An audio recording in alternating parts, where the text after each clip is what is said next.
So now we will continue with our study of the Patanjali Yoga Sutra.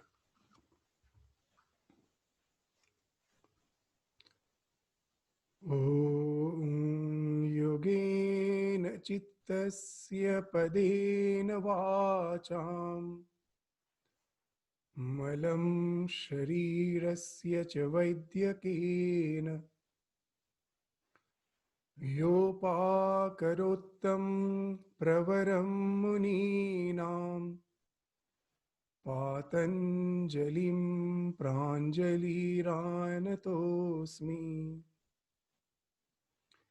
I prostrate with folded hands before Patanjali, who benefited mankind by delivering yoga for mind, grammar for speech, and by removing impurities of body through medicine.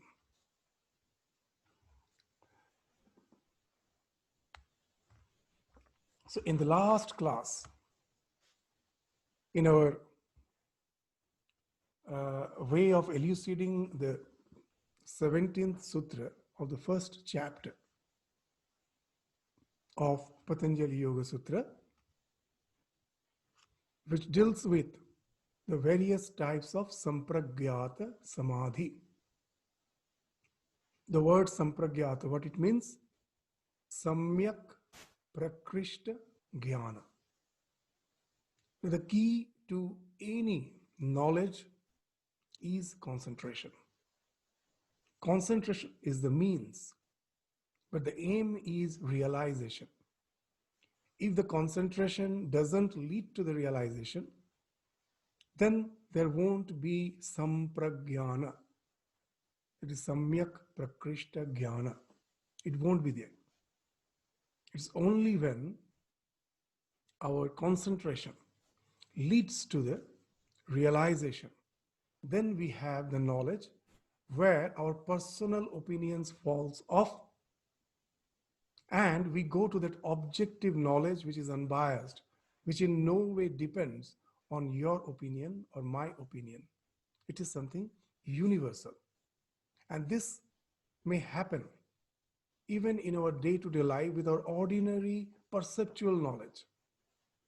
In Yoga Sutra, Samadhi doesn't mean the ultimate spiritual knowledge which we are going to have through meditation. It's not that alone.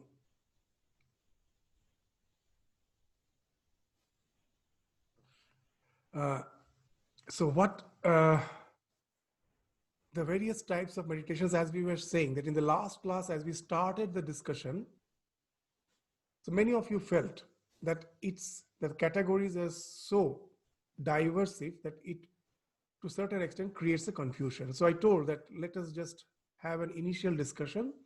We will try to have a PowerPoint presentation where there will be a chart, we will just have a tabular column where we will differentiate all the various types of the samadhis which has been spoken of in the 17th Sutra, and which has been, again, the 17th Sutra has been described very vividly from Sutra 42 to 50 of the very first chapter. And we already started studying those sutras also. So let me just share the screen before we start our discussion.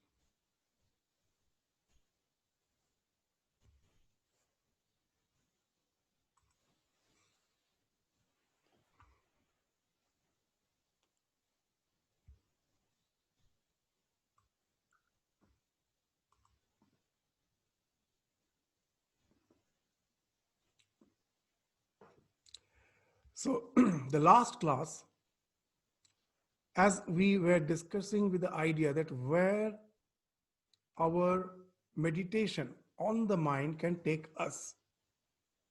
We will come to the chart a bit later, but as in the last class we didn't get much scope, much time to just have a discussion on it. So let us just start with the idea of Mahat, the cosmic mind. So we will just just what we have discussed, that we have categorized in some points. So it becomes easy for you to understand. So Mahat, as it was indicated by one of you just was indicating that Mahat is generally defined as the cosmic mind, which again is also called the collective mind. Now, when we use the term collective, we immediately have an idea that it is as if the sum total of all the individual minds. So that way we will be misunderstanding the concept of the collective mind. So the term collective mind will be misunderstood if we take it as a summation of the individual minds. It's not that way.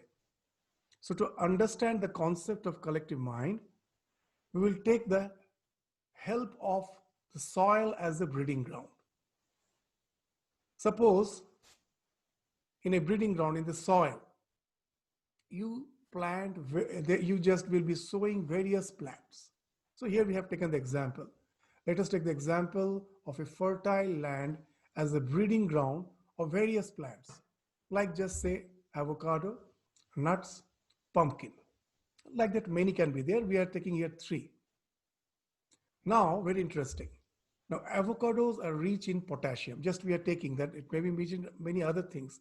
For the sake of understanding, we just take one of the minerals which is predominant in each of these fruits or vegetables or whatever it may be. So avocados are rich in potassium, nuts are rich in calcium, and pumpkins are rich in iron. Now, from where did potassium, calcium, iron came? Of course, from the same breeding ground. In the breeding ground, potassium, calcium, and iron were not concentrated as discrete units, but were spread out everywhere. And that's the idea of alinga. Very interesting. In the last class, we were giving the example of the mobile phone in the showroom, which is yet to be personalized. So almost the same example we can draw here. The same soil we can put in the pot. We need not think that where in the soil the calcium is concentrated or iron. We know it is diffused everywhere. From anywhere you take out a quantity of soil, put it in the pot and plant and sow the seed of any of these 3 plants. What will happen? As per the seed's characteristic, the plant will become rich, which was diffused everywhere. That gets now concentrated. That gets concentrated. All the minerals which was diffused, that gets concentrated as per the characteristic, as per the way of assimilation of that plant. So what happens? The seed of the plants, as per their mode of assimilation, make the plants rich in specific minerals. Now you will find this particular sign is there. In the ground, everything was diffused. Now the sign, yes, avocado is rich in potassium. That gives the signature to that plant. Iron, that pumpkin is rich in iron. So the same diffused ground, from there, it is taking out and it is developing its own characteristic, its own individuality. So similarly, the Mahat is the storehouse of all tanmatras, panchabhutas, samskaras, and vasanas in the diffused tamasic state. That is the linga. Now, I will just like to describe it a bit more vividly to get an idea of what we are speaking of. We have cited this example in some different context. I'm going to cite the same example to understand the idea of alinga, this of the cosmic mind. See, when I am watching a red flower, I'm just seeing a red flower. What's happening? Even the science will say you the redness is not there outside. A particular wavelength of light from the flower comes and strikes your retina. All the wavelengths of light are falling on the flower. Most of them are absorbed by the flower. A particular wavelength is reflected back. Even the science will say you it is just a mere wavelength of light As such, there is no color. It's just a wavelength that comes and strikes your retina. The function of the light stops there. The light is not going to enter your brain, which is not the mind, but it is the organ through which the mind is finding expression. By studying the brain to a certain extent, we can find the working of the mind. So we shouldn't confuse the brain to be the mind. We are taking the example, the working of the brain, to understand the working of the mind. So now, when it reaches the brain, it's totally dark. The light wave stopped when it touched your retina. The light doesn't enter through your optic nerves. That wavelength of light created, when it struck your retina, it created a particular type of nervous impulse. It is something like electric current. In your computer, you know, it is either 0 or 1. It is something like that.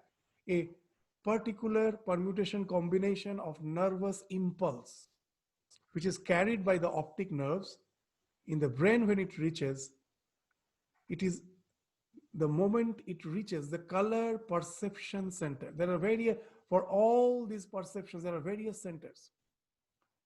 The color of the flower, the smell of the flower, the texture of the flower, they're all perceived in different brain centers.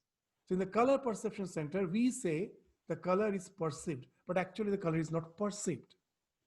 The moment that particular type of optic, there's nerve impulse, goes and activates the optic center in your brain, the redness is actually projected. The mind actually is something inert. As long as it is activated by the conscious principle, then only it appears something as alive. Otherwise, it's something dead. Just the way in your computer, as long as you don't turn on, the voltage is not, the bias voltage is not there. The chips, the IC chip just is something like a dead log wood. The visual world is created only when the current is passing. Similarly, the mind is something like that. Hard disk is it is something like chip. It is only when it is in what you see in association with the conscious, the Purusha, it gets activated. And now what happens when that particular optic sensation, neural sensation comes and activates the color perception center, actually the color is projected by your brain and it reaches out and engulfs, encapsulates the flower to give the sensation that it is red. Now, why we are giving this example? Very interesting. Throughout the world, you will find when I say it is red, everyone else, when the color is being, we are programmed in such a way that the color is projected by the mind, then my mind, your mind could have been totally different way programmed. We could have just seen what I am seeing red, your brain would have been programmed to see it green. And then what would have happened? There would have never been any sort of communication with us because each and everyone would have a total different world. But we all see, when I see red, you also see red.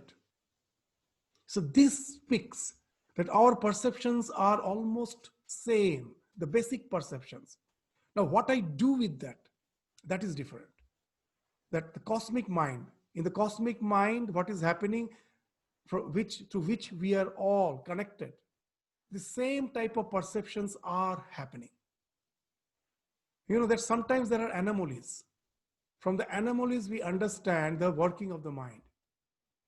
You know that you have studied that there are the color blinds. For them, they don't see the particular color. But there are exceptions. For the most of us, we will find that we are seeing the world in the same way, and that makes communication possible. All our interrelated communication is possible because the basic way of programming our stimulus to project it out in a particular type of perception is same. That's the basic idea of this all that the storehouse of the tanmatra. The tanmatra is peaceful perceptions, and how they all synthesize to form the panchabhutas. They're all happening in the same way in you and in me. Now, what happens in the individual? That where comes the questions of the individuality? How we respond. Morning, the night when I was sleeping, in deep sleep, your mind, my mind are all in that mahat state. When I wake up, now I get my individuality. How? I just look out and see the flower blooming in my garden. Now, if I am a devotee, I may prefer to go out, pluck the flower, bring in, offer it in the altar to the divine. If I am one who has nothing to do with devotion, but I like garden, I would rather tender the plant and never pluck the flower. So just see, the response is different. If someone wants to go to some social event, some marriage party, some wedding ceremony, or some birthday of someone, and wants to present a flower bouquet, he or she may prefer to go to the garden to collect the flower for that purpose. So now you see, the perception is same. In the Mahat, the same perception is happening, the same way the Tanmatras are just synthesizing to create the Panchabhuta, the world which we see, the Prapancha. The word Prapancha is so nice. As we told, in the language you find the philosophy. Prakrishta Rupena Pancha is all these 5 Tanmatras. They mix up in such a way to create this wonderful world for us. That world is called Prapancha. It is a mixing up of all these 5 Tanmatras. And that happens exactly in the same way, in you, in me. What I do with that, there is the variation, there is the individuality, there comes the question of assimilating it in my way, in your way, to create my own mind. So now you will understand, if I think that the collective mind is something just an aggregate of the individual mind, that won't be the proper way of understanding. And then we won't understand the sutra also. That when in the meditation, we go to a state where all the vagaries of the mind has stopped. My mind becomes one with the Mahat Tattva, that Alinga state. It wouldn't have made any sense unless we understand in the proper sense what this Mahat Tattva, the cosmic mind, means. So with this discussion, with this as a prelude to our class, let us now proceed to the various types of samadhis which has been spoken of in the Sutra 17 of the first chapter. We saw that the 4 types of samadhis has been spoken of: Vitarka, Vichara, Ananda, Asmita. And we refer to the 42nd Sutra to understand what is Vitarka. Again has been divided into Savitarka, Nirvitarka. Again, Vichara also into Savichara, Nirvichara. And we found that it is a bit confusing. So that's why let us follow this chart to understand what that sutra actually meant. So first, the object of meditation can be something gross or it can be something subtle. By gross means all the things which we perceive with the 5 senses. That's the perceptual knowledge. All the things which perceive with the 5 senses, they're all gross. What is subtle? Something concept, like gravitation, you cannot see. In science, let us just take this ordinary science. Yoga Sutra is actually dealing with all types of concentration. Even in our academic field, all the scientific research, discovery falls under the Patanjali Yoga Sutras meditation. They're also meditation. When you are having a concept, you are meditating on some concept, that has to be understood as subtle. Now this meditation on the gross leads to Savitarka Sampragyana, the first type. This Vitarka Sampragyana. In Sanskrit, the Tarka means words. So Savitarka means with words. So what is actually, as we gave that example, when we have heard about the taste of mango, And instead of tasting the mango, I just go on contemplating on those words about the taste of mango. I may think I have understood, but it is actually my concept. Why? Because it is not the real knowledge. This is Savitarka. Shabda Artha Jnana Vikalpai. We have studied in the 43rd. What has happened? When I hear the word mango is sweet, I have a general idea of sweetness. And with that, I create an idea within me that I have understood. Artha is the real test, which unless you have tasted, you can never have. Jnana is the knowledge which is generated by hearing the words. Now you will find the moment the word mango is sweet is spoken, immediately, though you have not tasted, you have some concept, you have developed some concept in your mind, which in no way is going to tally with the real meaning. And that's why it is vikalpa. You have studied that what is vikalpa? When our thought doesn't correspond to any reality, that is vikalpa. So here, very interestingly, they have described that though I am concentrating, but the mode of concentration is not correct. I should have tried to concentrate on the taste of mango by tasting it. Instead, I was just concentrating on the words, and that has led to Savitarka. In Savitarka, it's just words. To just explain others what's the taste of mango, I have to use words. There's no other way. Some other people will also have to use words because they have not realized. And the way I develop the concept may not be the way you develop the concept. And that's how the question of tarka, the debate comes. So in this world, this is very important concept. You will find in this basic concept, what's the idea hidden? That in religion, when a realized soul, so this is just about ordinary perceptual knowledge. But if we just drag to the subtle knowledge of the spiritual knowledge, a realized soul comes down, relates to the world, his experience. What we are supposed to do, that after hearing those words, we should be motivated to go through the spiritual disciplines to reach the realization which the realized soul is speaking of. If we just go on contemplating on those words and go on formulating doctrines and dogmas, you'll find the religion which was supposed to be the greatest peace factor of the world, those who have really realized that for them, all sorts of violence has fallen off. Their life is just a spontaneous expression of compassion. But in the lower level, the same religion can be the most devastating cause of all the disharmony, dissension, fight, violence. You'll find it's going on throughout the history. People blame the religion. But what has happened? We have not taken the religion in the proper sense. Instead of trying to just internalize the practice and evolve so as to ultimately reach to the realization, we can never actually do proper justice to the words of a realized soul, of an avatar. So that's the thing. All tarka happens here, from the gross knowledge to the subtle. That's the cause.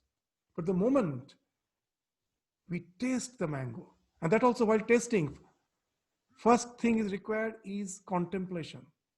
Yeah, I'm talking to someone, I am just busy with some legal thing, and someone gives me a piece of mango, I eat, and as my mind was not concentrated, even in the simple act of tasting the mango, you will never realize the taste of mango. So here, concentration is required. You have to be fully present in the moment when I'm tasting the mango. I focus on it. Now that this type of focus brings the realization. Now what happens? Most probably when I first time heard the taste of mango was a decade back, 10 years back. And I developed all sorts of ideas about it, which I thought is correct. Now, the moment I taste the mango, it won't take another 10 years to get rid of all those wrong notions. Smriti Parishuddhi.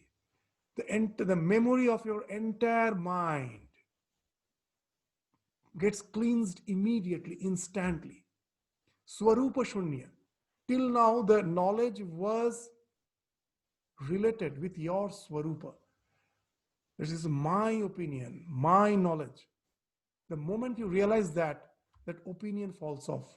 The knowledge becomes something Swarupa Shunya. And the real meaning, the artha which was spoken of here, artha matra nirbhasha.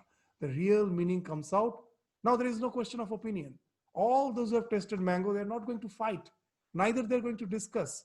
They will just give a nod to the word mango is sweet, and there it ends. No one is going to discuss on it because now they know what the real taste is. And then what happens? There is no question of any words. You go beyond words and you get established in realization. So that's why you will find these ideas are there in our scriptures, that the real realized soul is sitting in silence and the disciples find their minds are illumined. What has happened? The moment you go to the realization, then even that through that silence, you can motivate others because you have become a storehouse of the real knowledge.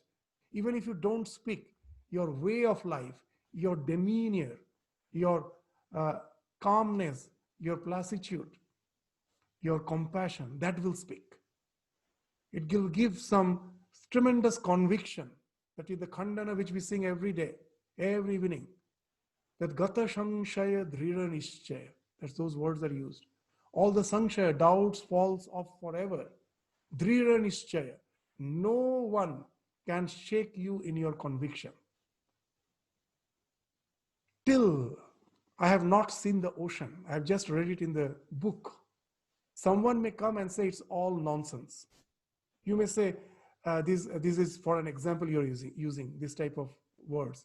But you know, still now, if you search in the internet, you will find the flat earth society is there. There are people who still believe the earth is flat. And in quite developed countries like America, their headquarters are. Flat earth society. Now from the space, when they send the photo, the picture of the earth, now the question that you will find their faith is dwindling. But for quite a long time, they never believed that the earth is round. You can even search in the internet now, flat earth society is there. So what we are saying is, unless when you read in the book, now I come out and see that the earth everywhere looks flat.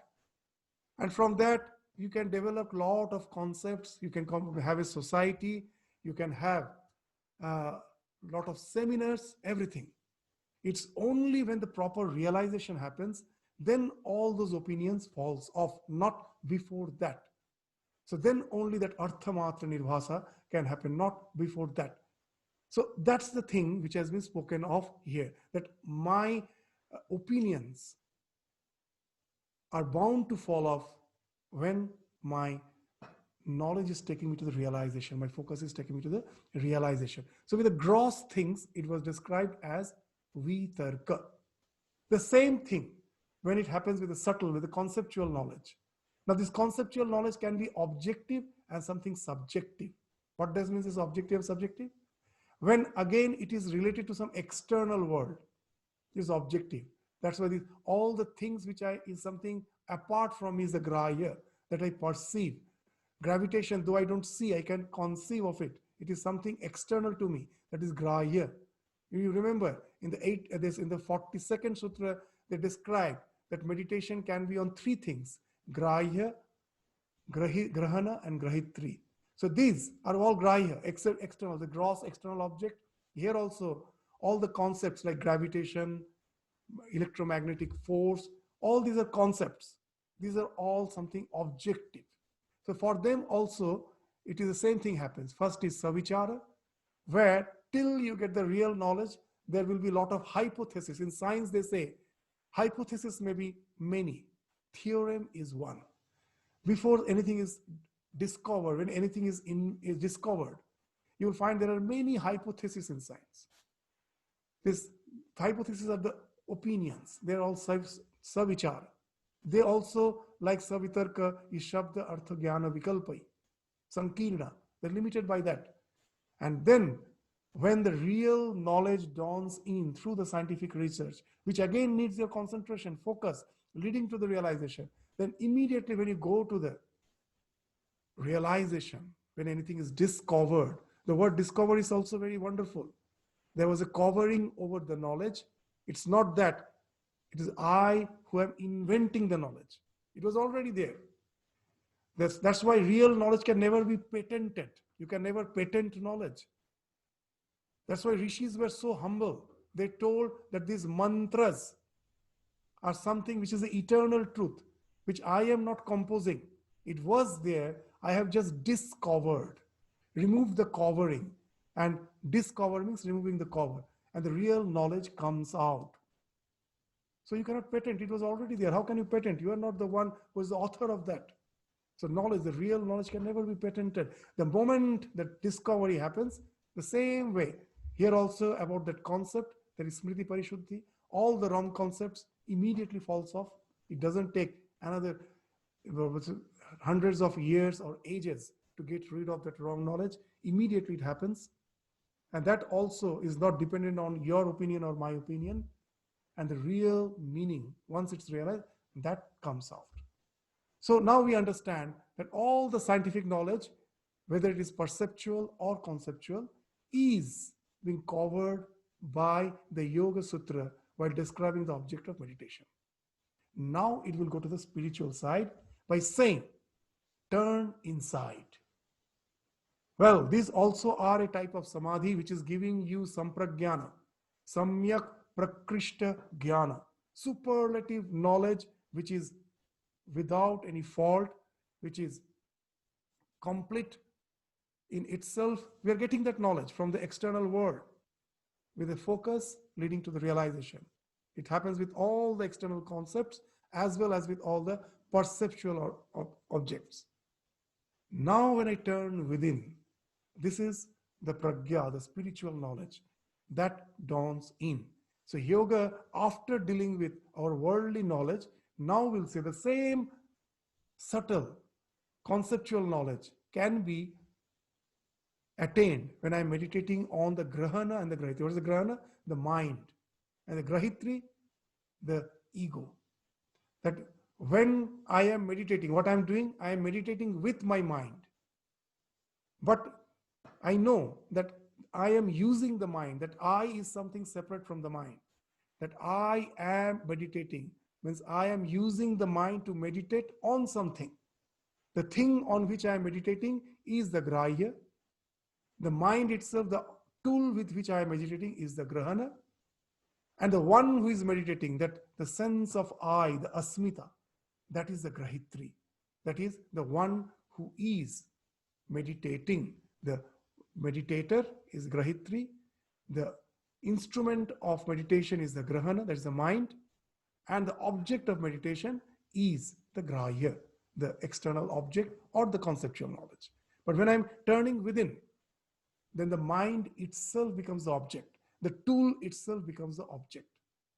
Now that again can also be savichara and nirvichara. When you start meditating on the mind, what it actually speaks of. Now, when I am trying to concentrate, not on something external, the way my mind works, I want to find out that. The moment you drive in, the first thing what you will find, that the mind is constantly flowing, jumping from thought to thought. It is constantly changing its pratyaya. Now it is thinking A, next moment it is thinking B, next moment it is thinking C. It's constantly changing. What I can do to stop the vagaries, to that the flow, what I can do, there are two ways. All the meditation which is spoken of throughout the world, at last, can be boiled down to two processes, the two main processes. Either by focusing on some definite idea, I try to stop other ideas. How it can be done? Because the mind, though it goes on thinking thousands of thoughts, so many thoughts, constantly it is thinking. In psychology, they say we think more than 60,000 thoughts per day.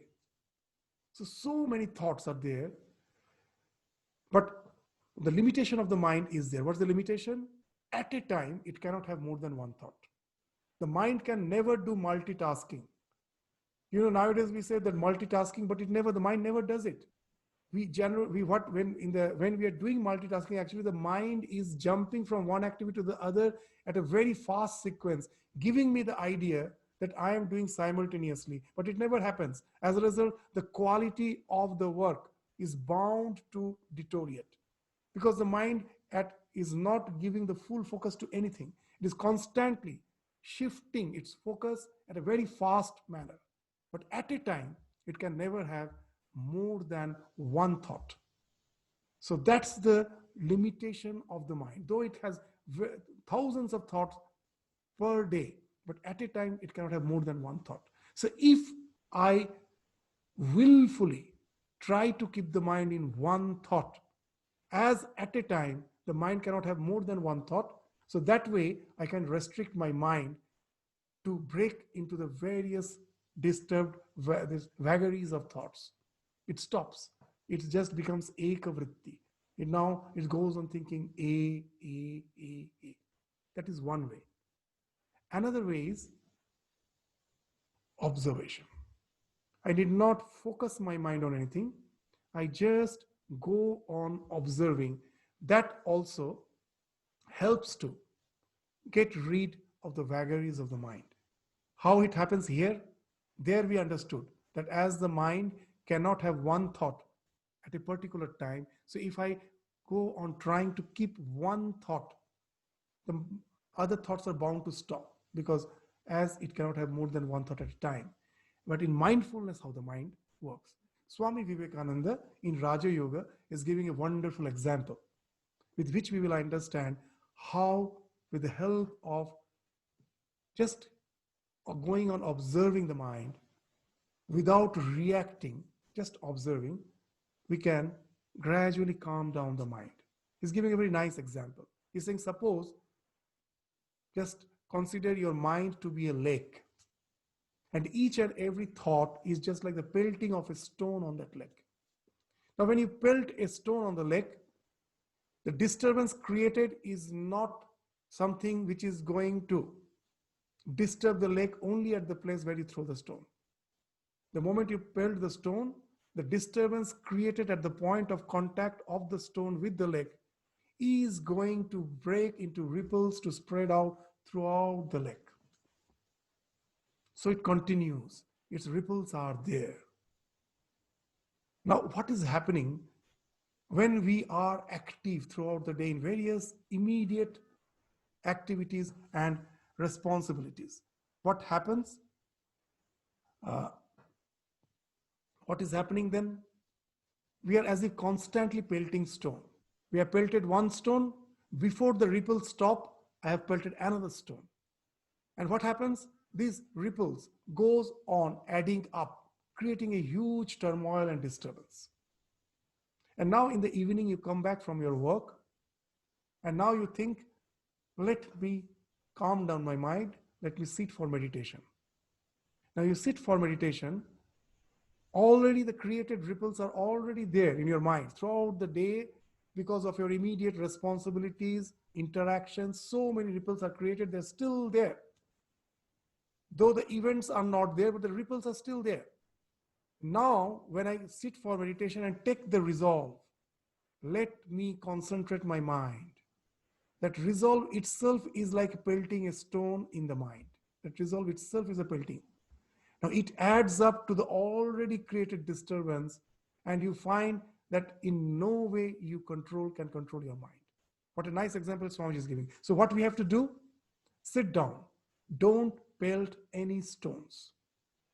If I react to the already ripples created, that also is like a pelting a stone.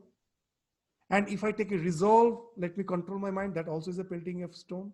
So what I do, I don't pelt any stones. I just observe as if I am separate from the mind. The lake of mind is full of disturbance. Okay, let me just observe, not pelt any stone. So what will happen? If I stop the pelting of stone in the lake, after some time, the ripples which has already been created will gradually calm down, and the lake will be just calm without any ripples. So that happens in the mindfulness. So when you're just observing your mind without reacting to the already created ripples, or even without taking the resolution, let me meditate, it gradually calms down. So now you will understand that mindfulness and focus in two different ways does the same thing. It actually helps to calm down the mind. In one, you create a succession of same thought, where that way you get rid of all the worries and tensions that were created in your mind. And in the other, just by being mindful, we can gradually calm down the mind. Actually, the best way of meditation is to synthesize these two. First, through mindfulness, try to calm down the mind. Never try to just focus the mind the moment you sit for meditation. Give certain time for the mind to calm down. And then, when the mind has already calmed down, to make the meditation more effective, now I may take up one idea and go on contemplating on it. That intensifies the process of meditation. That's what Swami Vivekananda in Raja Yoga is speaking of. I think sometimes even in the religious tradition, we forget the real intention, the real sadhana, spiritual practice, which the founder has spoken of. Now in entire Buddhism, we find that mindfulness is given so much of importance. But if you just see that 8 limbs of in the Buddhism which is spoken of, the 7th limb is right mindfulness. 8th limb, the last limb, is right concentration. So just think that actually we have got stuck up with that mindfulness, but Buddha spoke of right concentration as the 8th, the last. So if really we want to have an effective meditation, these both together can really help us to stop the vagaries of the mind, and it can really enter into the calm state. And then what happens, very interesting, that even when you are meditating on the mind, unless you meditate on the mind, it's very difficult. Just even with the neurological findings, what is happening, they can never find out the real problem of the consciousness. You will understand this. In neurology, they say that everything is chemistry. In the mind, that all the piecemeal perceptions are synthesizing together to give you the perception in the way we perceive, and everything, what is happening is all chemistry. Very interesting. Now, even in neurology, there is a branch among the neurologists who has started asking a very pertinent question. Well, just yes, by studying neurology, we can find out the working of the brain, but do we really find out the working of the brain? With the way the brain works, even we can create an artificial intelligence. That how the brain is responding to a particular stimuli, I can study that and create an artificial intelligence, and it will be as if I can really develop like a human being. Can I say I have replicated consciousness? No, there is a hard question of in this consciousness. It is not just the working, the way it is working. What is the hard question? What is the hard question? It's called the qualia factor of consciousness. What is that? Very interesting. See, you take an AI, which is most probably behaving like a human being. What's the difference? It has been programmed in such a way that for all the way I respond to all the stimuli, it has been programmed to respond in the same way. So if I say, please bring a big cup of tea, it may bring. It may appear to be conscious. But the big question is, does the robot knows? There is know that it has heard the word, bring me a cup of tea. When it is preparing the tea, does it know it is preparing the tea?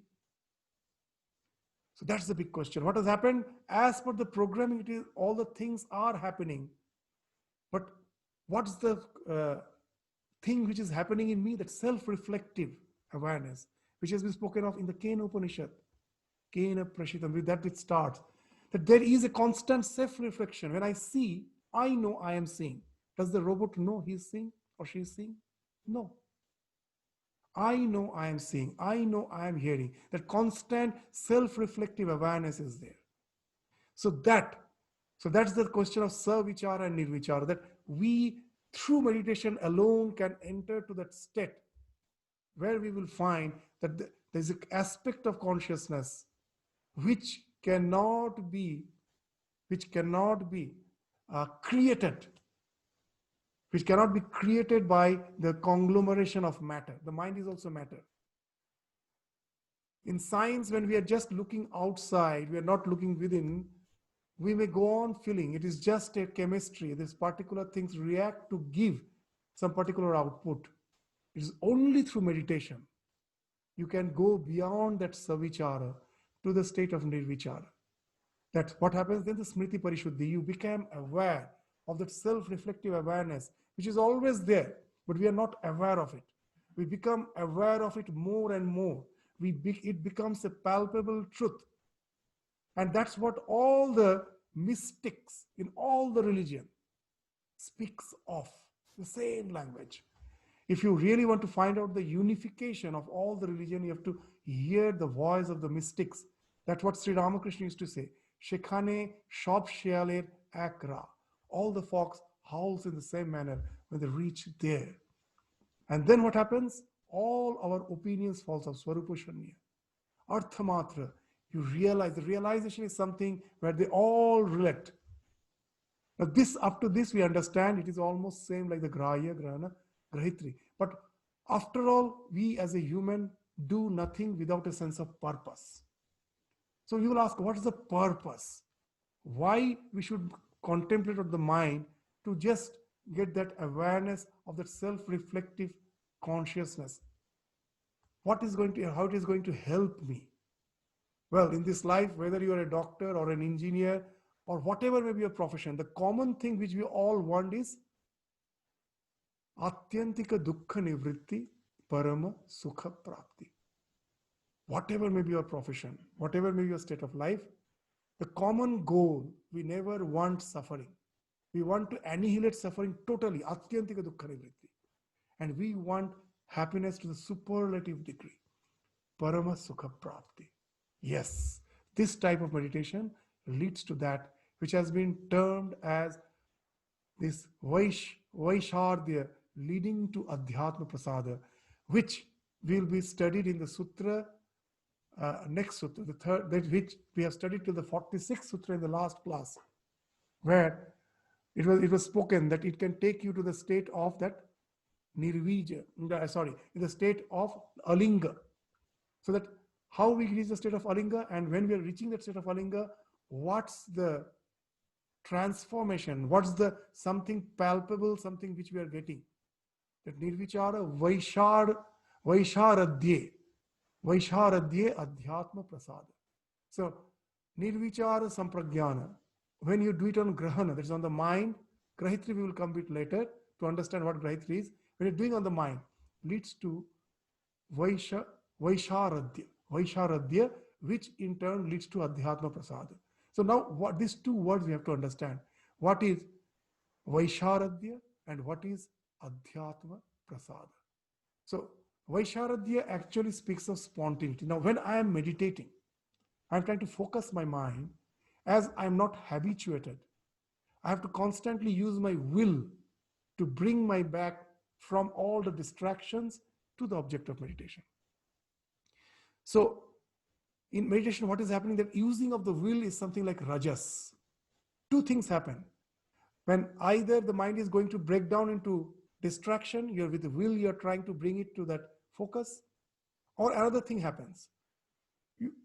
As your mind is always in a disturbed state, for the first time, even for little, if you could have concentrated, you were trying hard, you couldn't, and then at last you could concentrate a little, it will go to the stupor state, the slothness, some dream-like state you will go to.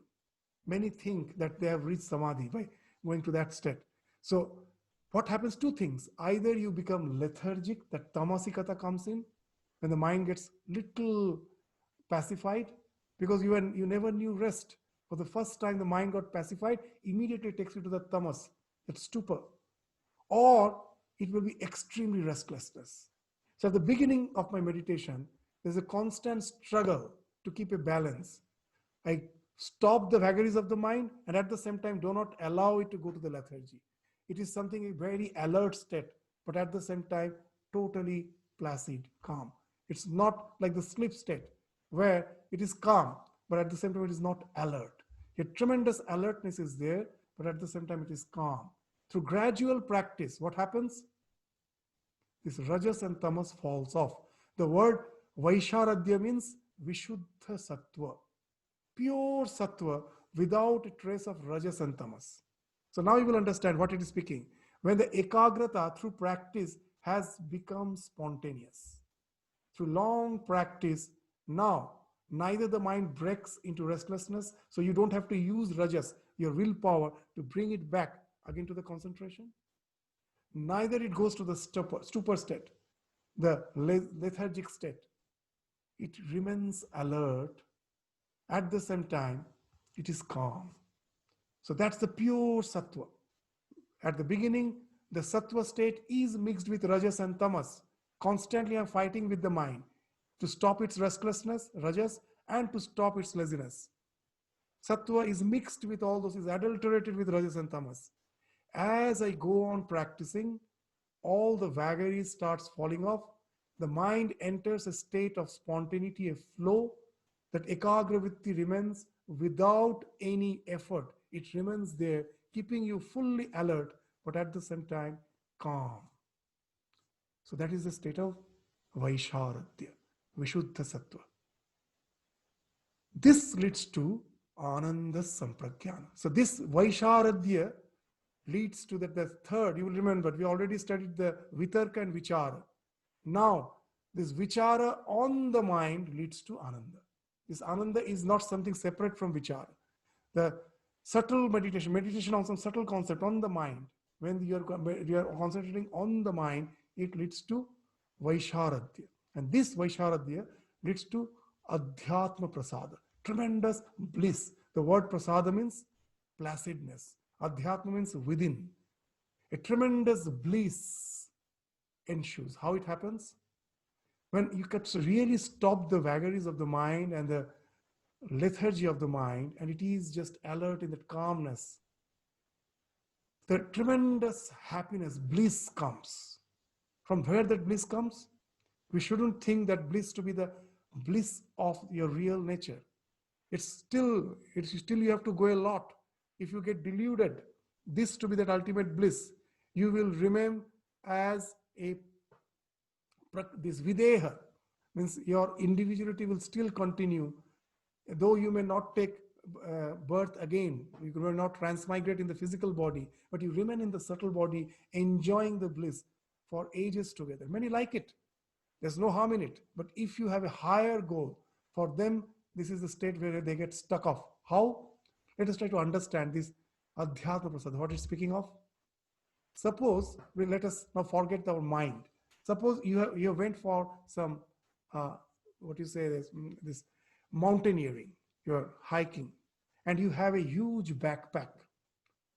Now, as you are trekking for quite long with the backpack, now, after a long trekking, you just think, let me just sit down and just keep the backpack aside.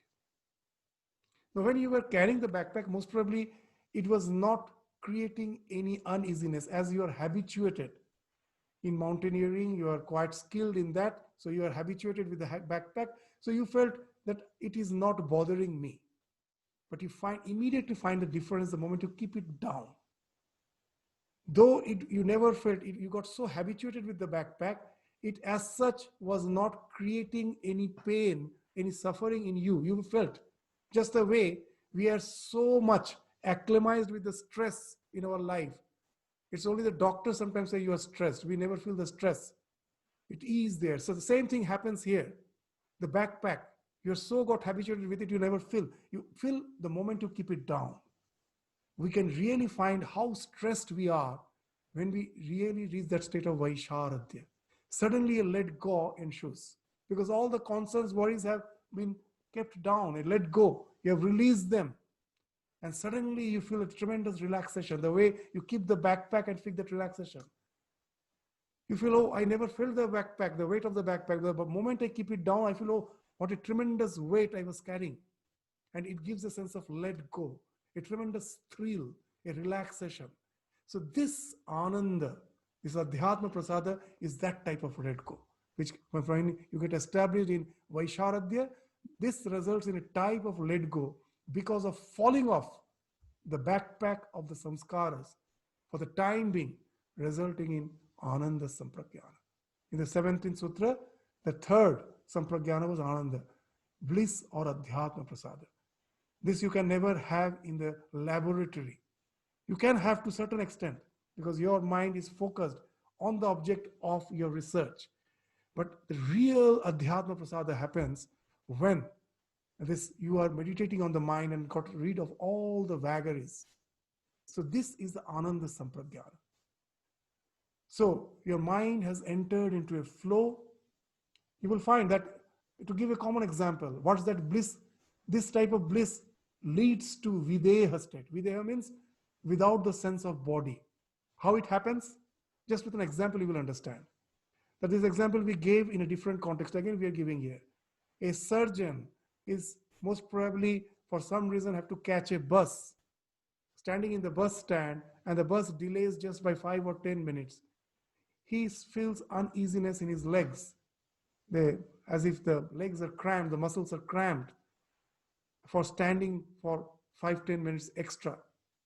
The same surgeon, when he is in the operation theater operating on some patient, a complicated operation which may take 8-9 hours, now you find a totally different thing. He forgets hunger, he forgets thirst, he forgets tiredness. He's just totally focused in the meditation. What has happened? When our mind gets more and more focused, the other things falls off naturally. The mind has a limited power to process information. The more it is focused, the other thing falls off. So as he's focused in the surgery, he knows a little mistake will be at the cost of the life of the patient. That sense of necessity gave him the focus. Even the bodily feelings, they are also the things which the mind has to process. Now, as this focus is so strong, the mind doesn't have any bits remaining to focus on even the bodily needs. They fall off. And you experience a type of bodilessness. Why we feel the body? Because of hunger, thirst, all the biological alarms which are within me to make me alert of all the things which I need. That makes me feel of the deha. When that falls off, you can continue with one thing for hours together, and that also with a sense of bliss.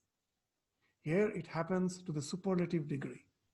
And now when you get habituated with that, what happens? What brings us down in the process of transmigration?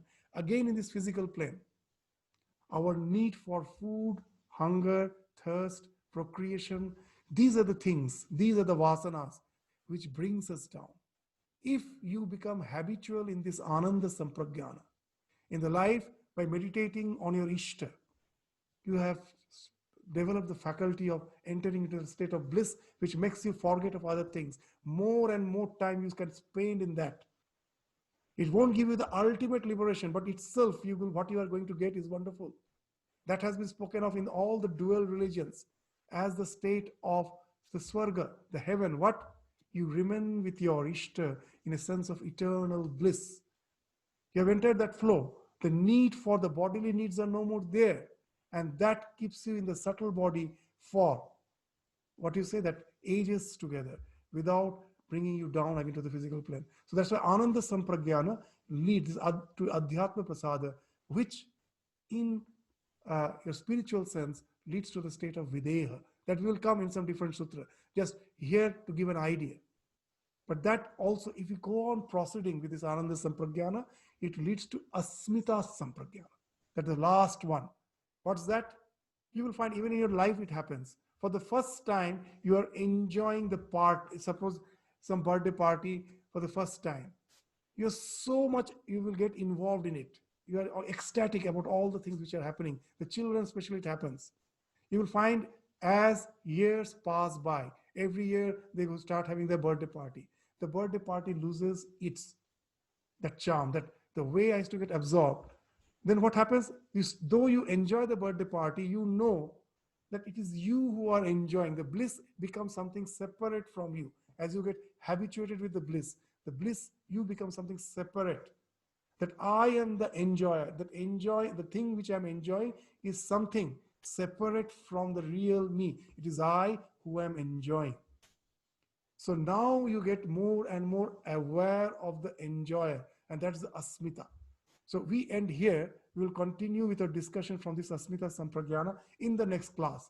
So you'll find how nicely that once you get habituated in the bliss, now gradually you can separate. Now at the beginning, I get totally identified with the bliss.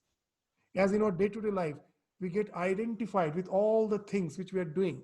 It needs some practice to be separate from that, not to identify, to experience. But I know I am the experiencer. I am not the thing which I am experiencing. I am the experiencer. So here also in Ananda Sampragyana also, that distinction starts coming as you become more and more habitual with that state. And that leads you to the Asmita Sampragyana. So this Asmita Sampragyana, again, we will take up that what's the result of that, what actually it is, which will be again described in the 40th Sutra. We will take up in the next class. So with this, we stop our discussion. Namaskar, Swamiji. Thank you and good night. Namaskar. Thank you. Mamaji. Yes. On the 5th